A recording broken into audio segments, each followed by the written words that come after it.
Dogman jumped right in my face. Dear Scary Stories NYC. Look, I'm not gonna lie and say that I never knew about Dogman until I had my own personal sighting. In fact, I was very interested in Dogman before and when I had my sighting, which was back at around the time when YouTube was first getting started. I don't think there were channels on YouTube back then talking about Dogman. In fact, I don't remember listening to podcasts on the subject either. In those days, I mainly remember reading articles in magazines like the 14 Times and smaller independently made publications on the weird as well. I don't think Linda Godfrey's Beast of Bray Road book came out till this century, but I do remember a number of the stories from her book being told in articles long before the book came out. I know she worked for a local Walworth County newspaper called The Week. I think parts of those articles were popularized to weirdos like myself in places like the 14 Times. There were still other print magazines back in the 90s. I remember that your late friend, Timothy Green Beckley, was still publishing a glossy magazine about UFOs back in those days. In fact, I had read enough about the Dogman, and I spent enough time thinking about the Dogman, that I felt I knew a whole heck of a lot about the Dogman. Once I met a Dogman witness, and I kept telling him what he saw instead of listening to him tell his story his way. I was as closed-minded as they come, but I viewed it as being okay for me to bully those less intelligent than myself into seeing things my way. So how did that work out for me? Well, years later, God is punishing me, because now I have kids who treat me the way I treated other people back in the 90s. Be careful about the karma you create for yourself. So I'm going to tell you about my theories from those days, which I no longer completely subscribe to. If you have ideas similar to these, please don't think I'm trashing your way of thinking. I'm really only trying to explain what I thought, then what happened to me concerning the Dogman.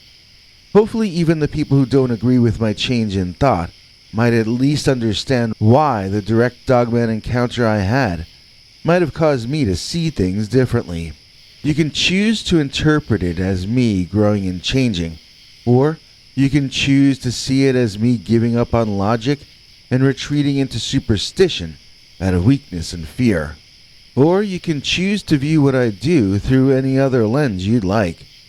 If I can get you to understand the impact that the Dogman leaping in my face had on me, the way it permanently changed me, then I don't care as much about whether you think I changed for the better or for the worse. And I don't care as much if you think I saw a real animal, a nature spirit, a hallucination, or a guy in a werewolf cosplay costume. I guess my personal underlying cause is to bring greater empathy to bear when talking to traumatized cryptid witnesses. Is that self-serving? Hell yeah, it's self-serving. Things were hard for me for over a decade because of that stupid Dogman sighting. I had to stop working with some people. I had to stop being married to the mother of my first son. If I had gone public with the sighting, I would have had to write a book about it and go on tour, since there wouldn't have been any other way for me to pay my bills by that point. I don't know what it's like for you guys and gals who see these things in the 21st century, but back in the 90s, it was just another excuse to hate on me. I was unemployable according to some, so I worked double overtime for whoever was left to hire me. I dated a cryptid groupie for a while, and she knew some decent rock bands, I have to admit. But after some time, I just sort of wanted to blend into the woodwork, start a second family, and forget that I ever saw the Dogman back in that era. So this is the original story. This is the way it all went down. I was driving on an overcast day through the country, heading up to see my mom for a Sunday dinner. As the sun started to set, the sky cleared up, and it got intensely colorful and very sublime to be right there. seeing and feeling the sunlight as it went down as dramatically as a Beethoven concerto. Sorry to go all poetic, but I just want you to understand. I had theories about the Dogman being either a projection of nature, or a projection of our subconscious, or some hallucination pulled together out of folklore or DNA racial memory. And then on top of all that, I was moving and grooving through nature, getting flashes of the gorgeous sunset shining through the leaves of the trees all around me. I was semi-tranced out, and then, very suddenly and rudely, I was not. Without any warning, there was a big, long-snouted, snotty-nosed, gross-looking dog head, smearing its fluids all over my windshield inches from my face, making it hard to see out, and hard to not feel like vomiting. Its freaking eyes glowed at me as though it were a demon dog, and it was on the hood of my car. I was never really clear about whether it had jumped down onto me from an overhead tree branch, or if the beast had leaped from my left or my right up onto the hood.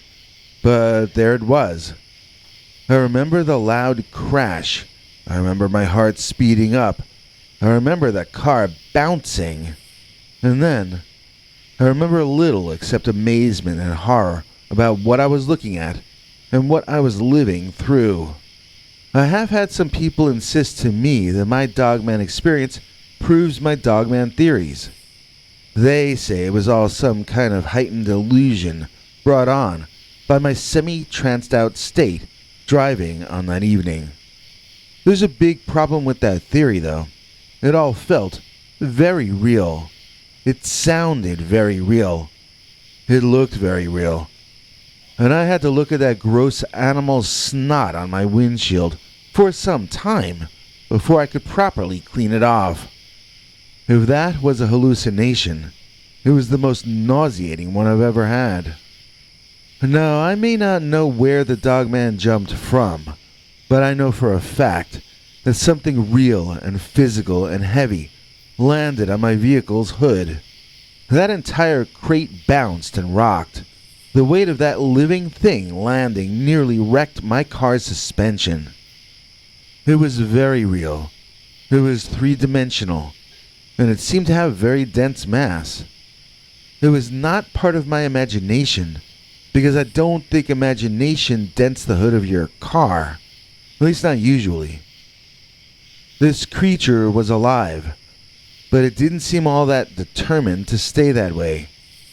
It blocked my view of the road with its huge, bulky form, and it was marking up my windshield with its drooling and its leaky sinuses. It almost seemed like it wanted to blind the driver first and see what would happen second. And the two of us could have driven headlong into traffic if there had been any on that evening. You know, all those years, I insisted that Dogman could not be real like a dog or a cat or a bear. If it were real in that same sense, we would have captured one by now, or we would have found a body. If it were real in the conventional sense, there would need to be enough of them to breed. And if there were that, then we would know where they lived, we would know what seasons they migrated in, and when they mated. We know none of these things, and so I argued for an at least paraphysical existence for the Beastman. Maybe he might be alive in a sense when we see him, and alive in a different way when he exits our reality and re-enters his own? I will say one thing about my old theories. They were just wild guesses made by a guy, me, who thought he understood something way better than he actually did. Now that I've seen a Dogman, now that I've been blinded by the glow in his eyes, now that I've had one try to run me off the road, now that I know so much more about the Dogman than I ever did before, and now I realize that I know nothing about the Dogman at all.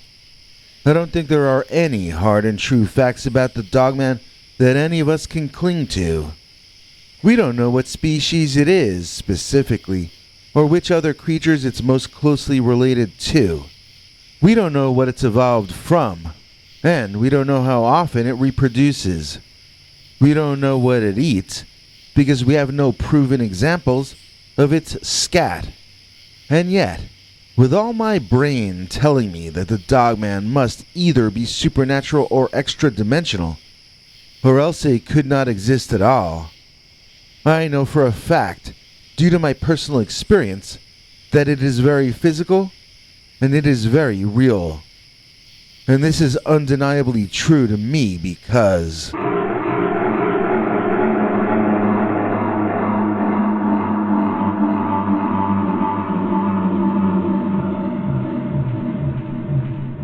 Dogman jumped right in my face.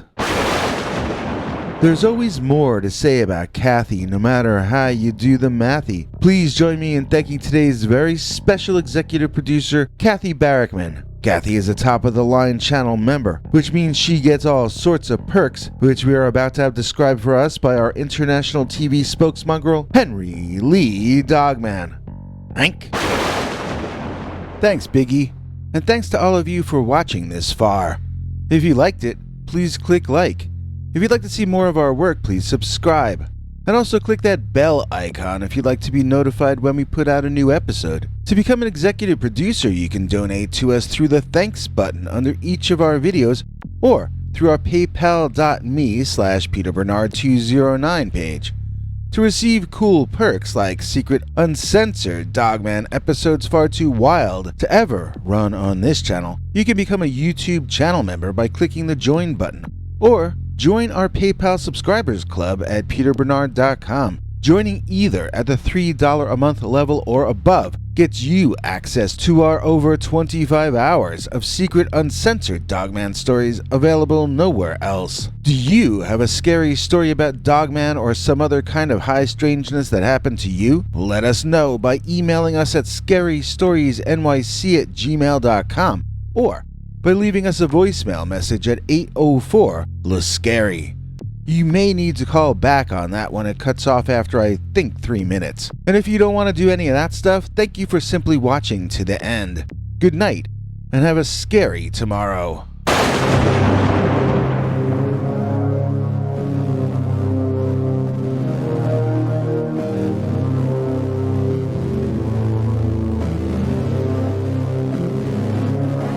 Come back for more scary stories.